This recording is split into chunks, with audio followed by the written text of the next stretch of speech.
So let's talk a little bit about explanation and the use of evidence. This is another crucial feature of the development of intellectual humility. Right? You need to be responsive to new information when revising explanations.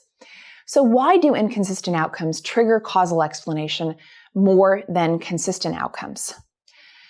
Inconsistency is inherently ambiguous. Information can be inconsistent for a great many reasons.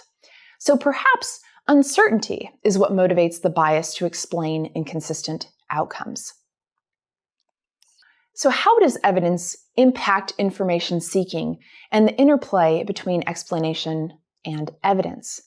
So the way we've studied this, and this is in the context of a problem-solving task. So we gave children a task that allowed them to solve a particular sort of problem and varied the kind of information that we presented them with. Information that was either conclusive or inconclusive for a variety of different reasons. And what we found is that the kind of uncertainty matters. So ambiguous and inconsistent evidence increase information seeking, children's willingness to acquire new information, to a greater extent than consistent evidence. Children presented with consistent evidence engaged in the least amount of information seeking. We also know that information seeking increases with age. Older children seek out more information than younger children. So these are all processes that improve and become more sophisticated as children are older and have more experience.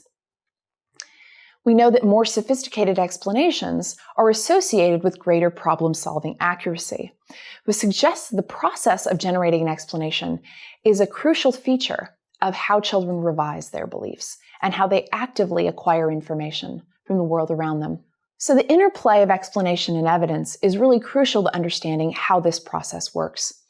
We know that children's reasoning is sensitive to different kinds of evidence.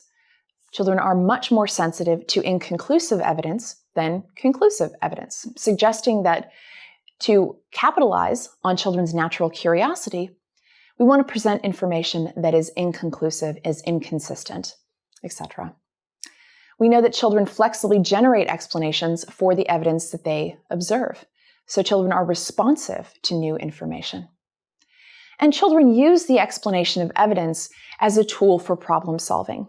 So the process of revising beliefs guides future action and structures the problem-solving process.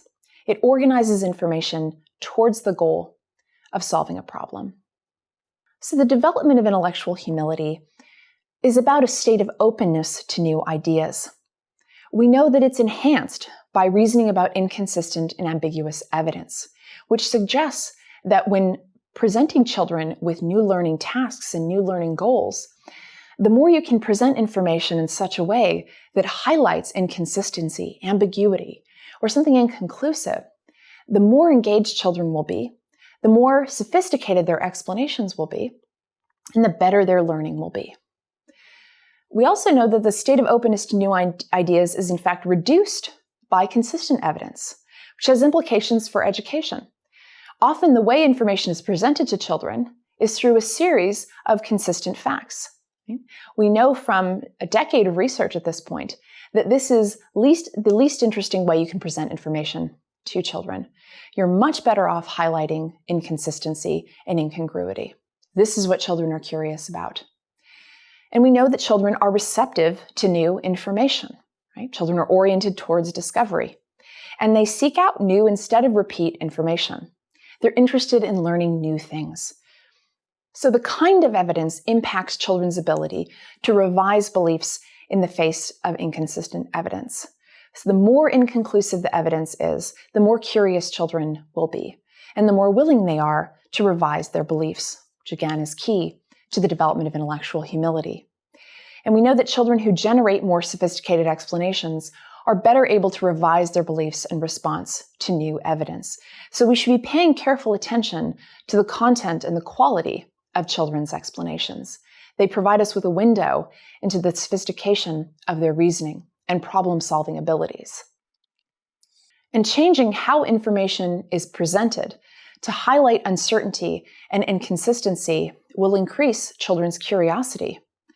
the quality of children's explanations, the complexity of their reasoning, and perhaps most relevant to the development of intellectual humility, their ability to revise beliefs. The more we can structure tasks in order to benefit from children's natural curiosity, what they are naturally motivated to explain, what they're interested in, what piques their curiosity, the more likely children will be able to revise their beliefs in the face of new evidence, and the more intellectually humble they will be.